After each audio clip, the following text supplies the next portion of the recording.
Hello friends, mentor fluent YouTube channel पर money की smart psychology पुस्तक के हिंदी ऑडियो बुक समरी में आपका स्वागत है।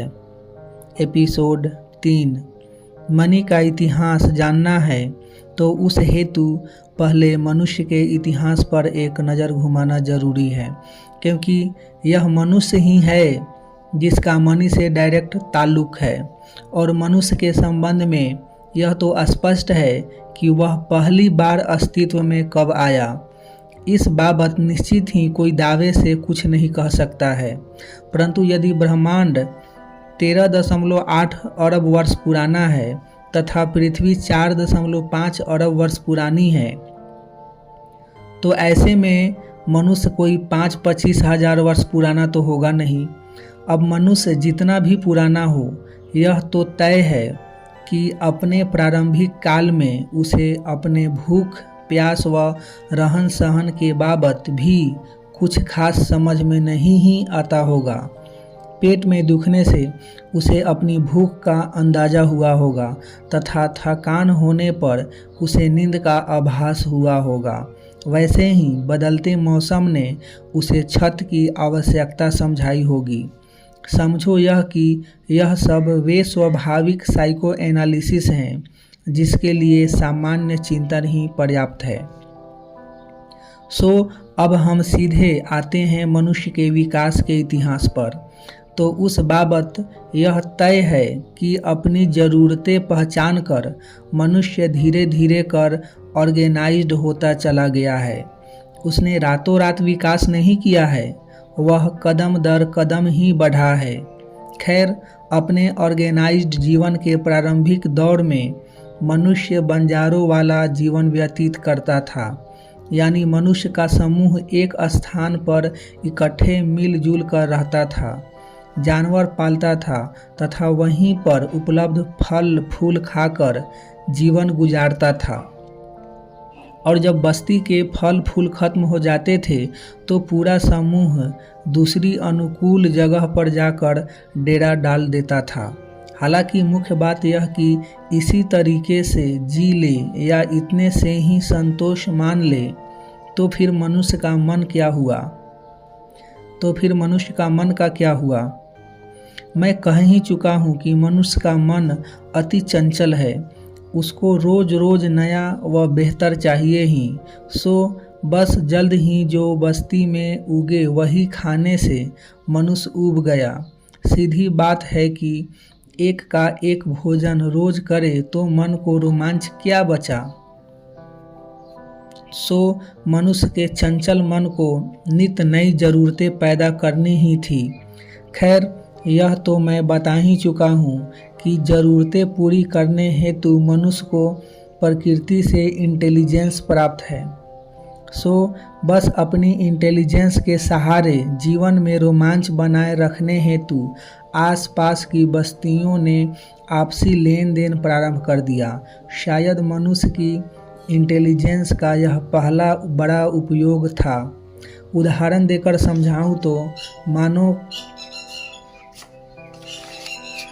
एक बस्ती के पास केला व चावल है तथा पड़ोस की दूसरी बस्ती के पास गेहूं व सेब हैं, तो पहली बस्ती वाले अपने चावल व केले देकर दूसरी बस्ती वालों से गेहूं व सेब लेने लग गए। स्वाभाविक तौर पर इससे दोनों बस्ती वालों को भोजन में वैरायटी मिलने प्रारंभ हो गए। कहने की ज़रूरत नहीं कि भोजन में वैरायटी मिलने से जीवन में रोमांच भी बढ़ा। इससे समझने का यह है कि जीवन में रोमांच बनाए रखने हेतु मनुष्य के चंचल मन को वैरायटी चाहिए ही चाहिए। एक ही वस्तु से मन ज़्यादा दिन तक रोमांचित नहीं रह पाता है। समझने का इसमें यह भी है कि मन की हर बढ़ती ज़रूरत की पूर्ति करना मनुष्य की इंटेलिजेंस का काम है, और निश्चित ही मनुष्य की इंटेलिजेंस ने एक से एक कमाल कर दिखाए हैं, खासकर विज्ञान ने। इसमें कोई दो राय नहीं कि उसने मन की हर बढ़ती ज़रूरत की भरपूर सप्लाई की है। होगा यह तो मनुष्य यह तो हुई मनुष्य के मन की और उसके इंटेलिजेंस की बात। हमारी मुख्य बात बस्तियों के बीच प्रारंभ हुए आपसी लेन देन को लेकर हो रही थी। और उस संदर्भ में मैं यह बता दूं कि उस समय केला सस्ता व सेब महंगा जैसा कोई कंसेप्ट नहीं था। यानी उस वक्त टके सेर भाजी व टके सेर खाजा का चलन था, अर्थात हर चीज़ का लेन देन बराबरी की मात्रा पर हो रहा था। खैर, फिर करीब 4000 वर्ष पूर्व मनुष्य कुछ सेटल हो गया। इस दरमियान उसने खेती करना भी सीख लिया। बस्तियां भी पहले से कहीं बड़ी व विकसित हो गई, और जब खेती करते सीख लिया तो बार बार बस्तियां बदलने की ज़रूरत नहीं रह गई। बस्तियां तो इसलिए बदलनी पड़ रही थी क्योंकि फल फूल खत्म हो जाते थे, पर अब जब स्वयं उगाना सीख लिया तो फल फूल की कमी का सवाल ही नहीं बच पाता था। हाँ, परंतु बस्तियां बसाने हेतु वातावरण खेती के अनुकूल होना आवश्यक था। सो प्रायः बस्तियां नदी और तालाब के पास ही विकसित हुआ करती थी। खैर, खेती सीखने के मनुष्य को 2 फायदे हुए। एक तो मनचाहा उगाने की उसे स्वतंत्रता उपलब्ध हो गई। उसे नए नए फल फूल व सब्जियां उगा के जीवन का रोमांच बनाए रखने हेतु मनुष्य आत्मनिर्भर हो गया। तथा दूसरा, उसका एक अस्थायी ठिकाना हो गया, क्योंकि जब स्वयं फल फूल व सब्जियां उगाते सीख लिया तो बार बार बस्तियां बदलने की आवश्यकता नहीं रह गई।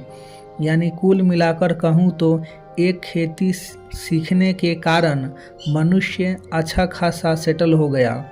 लेकिन जो सेटल हो जाए वह मनुष्य नहीं।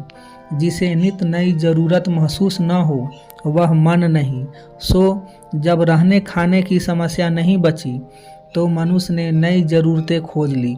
अच्छे घर, कपड़े, गहने, बर्तन तथा पलंग वगैरह वगैरह, यानी सुविधाएं व श्रृंगार की ओर उसने कदम बढ़ाया।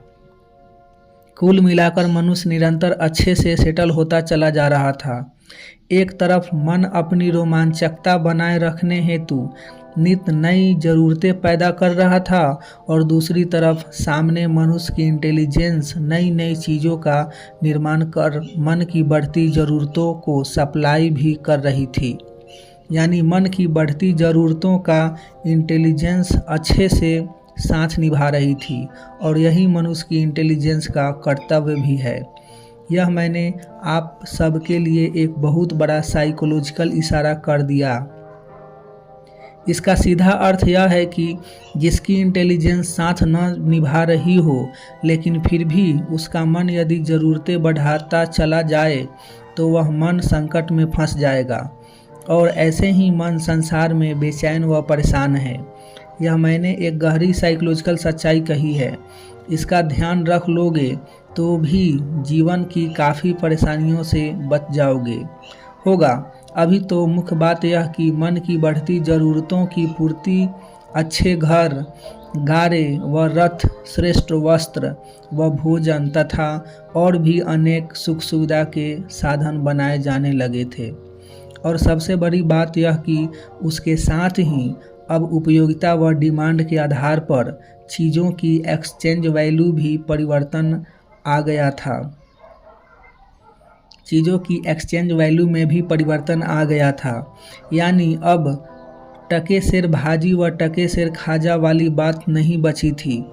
मनुष्य के बढ़ते विकास के साथ यह व्यवस्था कमज़ोर पड़ने लगी थी। कुल मिलाकर कहूँ तो सेब अब केले से कीमती हो गया था। कहने का तात्पर्य यह कि पहले जो एक सेब के बदले में एक केला एक्सचेंज हो रहा था, उसकी जगह अब एक सेब के बदले में कई केले मिलने लग गए थे। रथ, गारे, गहने वगैरह के बदले में तो साल भर का भोजन मिल जाया करता था। सो कुल मिलाकर भोजन की पूर्ति हेतु अब खेती करना जरूरी नहीं रह गया था। गारे व गहने का निर्माण कर बदले में भोजन प्राप्त किया जा सकता था। खैर, एक लिहाज से समझे तो मनुष्य के बढ़ते विकास के साथ रोजगार के नए नए आयाम खुलते चले जा रहे थे और सबसे बड़ी बात यह कि अब बिना कार्य किए जीना संभव नहीं रह गया था। वहीं दूसरी तरफ सिर्फ फल फूल तोड़ लाने से भी काम चलना बंद हो गया था, क्योंकि अब मन को खुशी से भरने हेतु काफ़ी कुछ उपलब्ध था और वह सब चाहिए तो अक्ल व मेहनत दोनों लगाना जरूरी हो गया था। सिर्फ शारीरिक मेहनत से काम चले ऐसा नहीं था।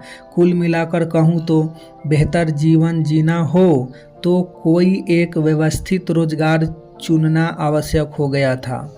इसे दूसरे शब्दों में कहें तो व्यवस्थित इकोनॉमी का पदार्पण हो गया होगा।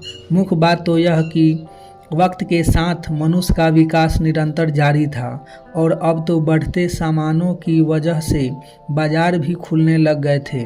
लेकिन हाँ, अभी बाजार में सब कुछ हो एक्सचेंज ही रहा था, यानी एक चीज़ देकर ही दूसरी चीज़ खरीदी जा रही थी। फिर भी इतना बदलाव अवश्य आया था कि कला की कद्र होना प्रारंभ हो गया था। गारे व गहने बनाने वाले ज़्यादा सामान खरीद पाते थे, क्योंकि अब टके सिर भाजी और टके सिर खाजा का जमाना जा चुका था। खैर, फिर धीरे धीरे कर सोना एक मूल्यवान धातु बनकर उभरने लगा। सोने को एक बेशकीमती वस्तु के तौर पर स्वीकारा जाने लगा और देखते ही देखते सोना इतना कीमती हो गया कि सोने के बदले में सब कुछ अच्छी खासी मात्रा में मिलने लग गया। उधर बस्तियों ने भी अब ऑर्गेनाइज्ड राज्यों का स्वरूप धारण करना प्रारंभ कर दिया था। फिर तो राजाओं का युग भी आ गया, यानी मनुष्य की जीवन शैली में चौतरफा परिवर्तन आ गया। लेकिन फिर भी सबसे बड़ा परिवर्तन सोने की बेशकीमती होने से ही आया, क्योंकि सोने ने एक तरीके से मनी का स्वरूप धारण कर लिया था। वह तो करना ही था, क्योंकि सोने की एक सिल्ली के बदले इतना कुछ मिल जाया जो करता था। कुल मिलाकर समझे तो सोने के रूप में मनी का जन्म हो चुका था। चलो, सोना बेशकीमती तो हो गया, पर उसके बेशकीमती होने ने एक नई ही मुसीबत खड़ी कर दी।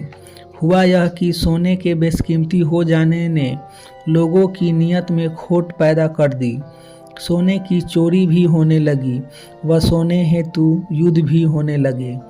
यहाँ विशेष रूप से समझने का यह है कि सोने के रूप में मनी के पदार्पण के साथ ही चोरी व डाकों का दौर प्रारंभ हो गया। इतना ही नहीं, सोने के रूप में मनी के पदार्पण के साथ ही अमीर व गरीब के भेद का भी बड़े पैमाने पे आगमन हुआ, क्योंकि अब जिसके पास जितना सोना उतना वो अमीर। कहने की ज़रूरत नहीं कि जिसके पास सोना नहीं वह गरीब। और सबसे बड़ी बात तो यह कि अमीर बनने हेतु सोना कमाना जरूरी नहीं रह गया था, क्योंकि ताकत के बल पर यानी डाके डालकर भी अमीर बनने का रास्ता खोज लिया गया था। और कहने की ज़रूरत नहीं कि लूटपाट मचाने व युद्ध करने हेतु यानी ताकत बढ़ाने हेतु हथियार भी धड़ल्ले से बनाए जाने लगे थे। कुल मिलाकर कह सकते हैं कि आवश्यकता आविष्कार की जननी है। यह कहावत उस समय ही चरितार्थ हो गई थी। खैर, मुख्य बात यह कि मनुष्य ने एक बार प्रगति करना चालू करी तो फिर वह सिलसिला थमा नहीं, थमना चाहिए भी नहीं, क्योंकि यही तो मनुष्य व जानवरों का फर्क है। जानवरों में शेर यदि आदिकाल में शिकार करता था, तो आज के आधुनिक युग में भी वही शेर वह शिकार ही कर रहा है। ध्यान रखने योग्य बात यह है कि शेर हो या मनुष्य, दोनों के जीवन की शुरुआत कच्चा मांस खाने से ही हुई थी। लेकिन आज मनुष्य कहां से कहां पहुंच गया है तथा शेर वही कच्चा मांस खा रहा है, तथा यही मनुष्य की गरिमा है। सो विकास कभी रुकना ही नहीं चाहिए। जिस दिन विकास रुका, मनुष्य को जानवर बनते देर नहीं लगेगी।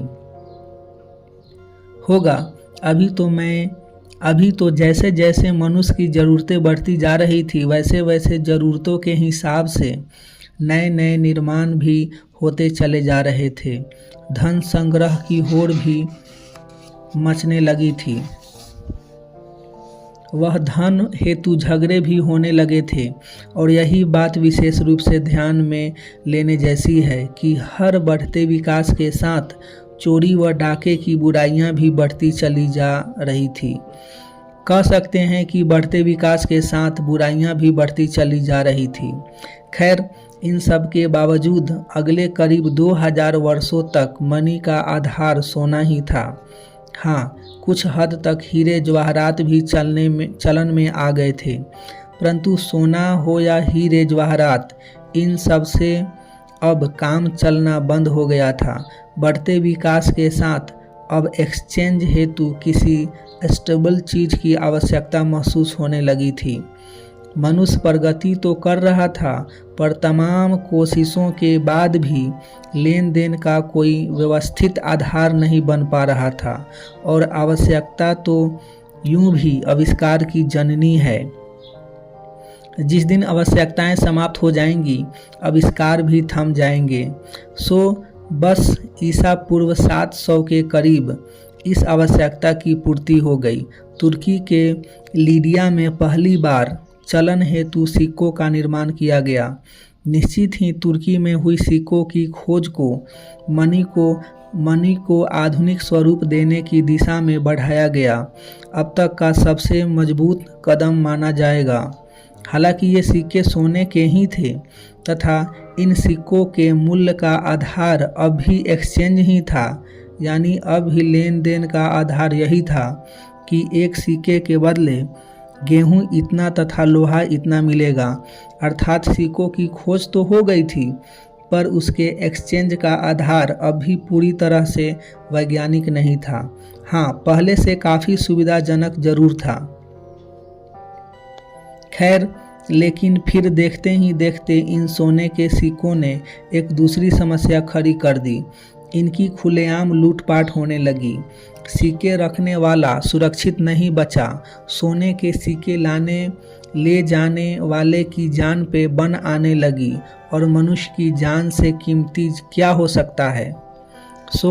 फिर सोने की बजाय तांबे के सिक्के बनाए जाने लगे। फिर करीब 500 वर्ष बाद यानी ईसा पूर्व 118 में चीन ने चमड़े से बने प्रोमिसरी नोट्स जारी किए।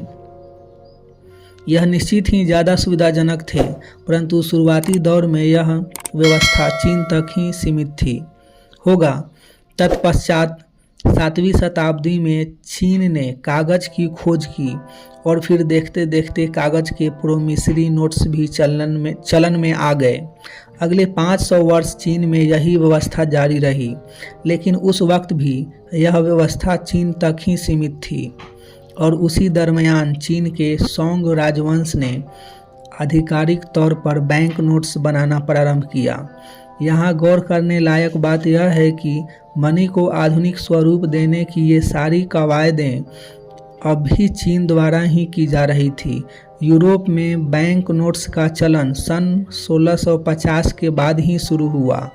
वह भी मशहूर खोजकर्ता मार्को पोलो के चीन से बैंक नोट्स लेकर यूरोप पहुंचने के करीब 400 वर्ष बाद, और उसके बाद ही धीरे धीरे कर इस व्यवस्था ने आधुनिक मनी मार्केट का स्वरूप धारण किया।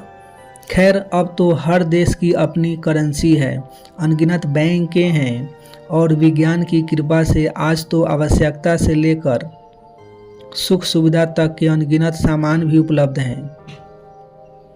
और कुल मिलाकर यही संक्षेप में मनी का इतिहास है तथा मनी की संपूर्ण साइकोलॉजी समझने हेतु मनी का यह इतिहास जानना जरूरी था। हमने संक्षेप में इसकी चर्चा की, और आप वाकई मनी की साइकोलॉजिकल गहराइयों में उतरना चाहते हैं तो मनी का यह इतिहास याद रखना, क्योंकि मनी की साइकोलॉजी के सारे राज उसके इतिहास से ही उजागर होंगे। मिलेंगे नेक्स्ट वीडियो में, नेक्स्ट एपिसोड में। तब तक अपना ढेर सारा ख्याल रखिए, लाइफ को एंजॉय कीजिए, मस्त रहिए। आपका कीमती समय देने के लिए आपको बहुत बहुत धन्यवाद।